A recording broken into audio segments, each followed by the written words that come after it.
அவங்களுடைய சார்பில் இன்றைக்கி அபிஷேகம் அலங்காரம் அன்னதானம் எல்லாமே அவங்க சார்பில் பண்ணியிருக்கு.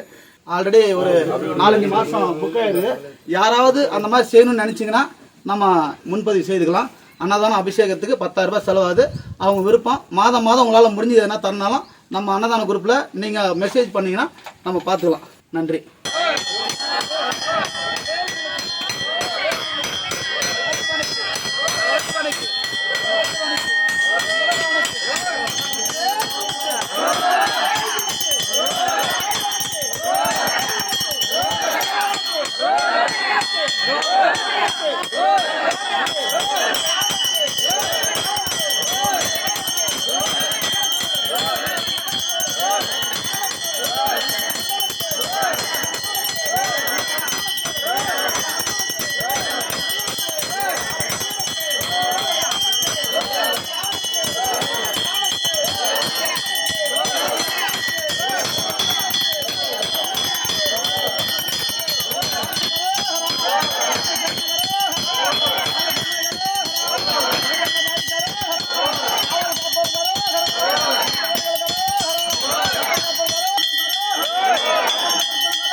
இந்த குடும்பம் அன்னதானத்துக்காகவும் அபிஷேகத்துக்காகவும் அலங்காரத்துக்காகவும் 10,000 ரூபாய் செலவு பண்ணி அவங்களுடைய குடும்ப கஷ்ட நிவர்த்திய கடவுள்கிட்ட வேண்டியிருக்காங்க. அவங்க குடும்பம் சீரும் சிறப்புமாகவும் வளமோடவும் தொழில் வளர்ச்சியோடவும் உடல் வளமோடவும் நல்லா இருக்கணும். எல்லா வல்ல அந்த இறைவன் முருகனை வேண்டி வணங்கி கேட்டுக்கிறோம். ரொம்ப நன்றி.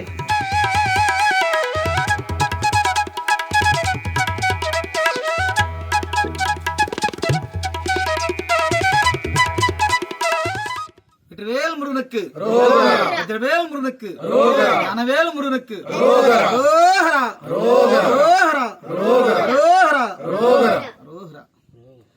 பக்தர்கள் அனைவருக்கும் வணக்கம். இந்த கோயில் வேலூர் மாவட்டம் காட்பாடி தாலுகா வண்டர்ந்தாங்கல் பஞ்சாயத்து சொர்க்கால்பேட்டை கிராமத்தில் சுமார் 93 ஆண்டுகளாக பழமை வாய்ந்த ஒரு முருகர் கோயில் வஜ்ரவேல் முருகன் ஆலயம். இந்த ஆலயத்தில் நம்ம வருஷம் ஆடிக்கிறதுக்கு விசேஷமாக நடக்கும். இப்போது நமக்கு இந்த விசேஷம் கூட தைப்பூசத்துக்கு பாலாபிஷேகம் நாங்கள் ஆரம்பிச்சிருக்கோம். இதில் என்ன ஒரு விஷயம்னாக்கா, நாங்கள் செவ்வாய்க்கிழமை, அதாவது பிப்ரவரி 11/2/2025 அன்று செவ்வாய்க்கிழமை காலையில் 7:30 மணி அளவில் நம்ம இங்கே பாலாபிஷேகம் ஆரம்பிக்கப்படுகிறது. பக்தர்கள் அனைவரும் கலந்து கொள்ளும்படி அன்போடு கேட்டுக்கொள்ளப்படுகிறது. அதாவது நாங்கள் காலையில் 7:30 மணிக்குள்ளே இங்கே விழாவை துவக்கம் ஆகிடும். அதில் யாராவது கலந்துக்கணும்னு ஆசைப்பட்டீங்கன்னா இந்த விழாவில் ஞாயிற்றுக்கிழமை வரைக்கும் டைம் இருக்குது. அதாவது பால் பூஜைக்கு தேவையான அனைத்து பொருட்களும் நம்ம கோயில் சார்பிலே கொடுத்துருவோம். 501 ரூபாய் மட்டும் நீங்கள் கோயிலுக்கு கட்டினா போதுமானது. இதில் பெண்கள் மஞ்சள் துணி அணிந்து வர வேண்டும், ஆண்கள் பச்சை வேஷ்டி கட்டின்னு வர வேண்டும். இதில் அவங்களுக்கு தேவையான அனைத்து விஷயங்களும் நாம் முருகருக்கு நம்ம என்னென்ன செய்யணுமோ அதே போல் 9 மணிக்கு அன்னதானம் ஸ்டார்ட் ஆகிடும். 9 மணிலேருந்து மாலை 5 மணி வரைக்கும் அன்னதானம் வழங்கப்படும். இங்கே பக்தர்கள் அதாவது கல்யாண தடை, குழந்தை பாக்கியம் தடை, மேலும் குடும்ப பிரச்சனை, வேலை வாய்ப்புகள், இந்த மாதிரி பிரச்சனை உள்ளவங்க அபிஷேகம் எடுத்து முருகனுக்கு செலுத்தி உங்களுடைய குறைகளை தீர்த்து கொள்ளும்படி அன்போடு கேட்டுக்கிறோம்.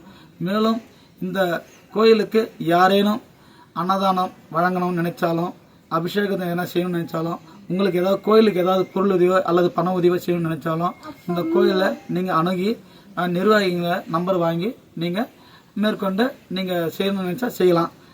அதற்கு நீங்கள் 20 பேர் கொண்ட குழு இருக்குது. இன்னும் ஒரு சிலர் வெளியே இருக்காங்க.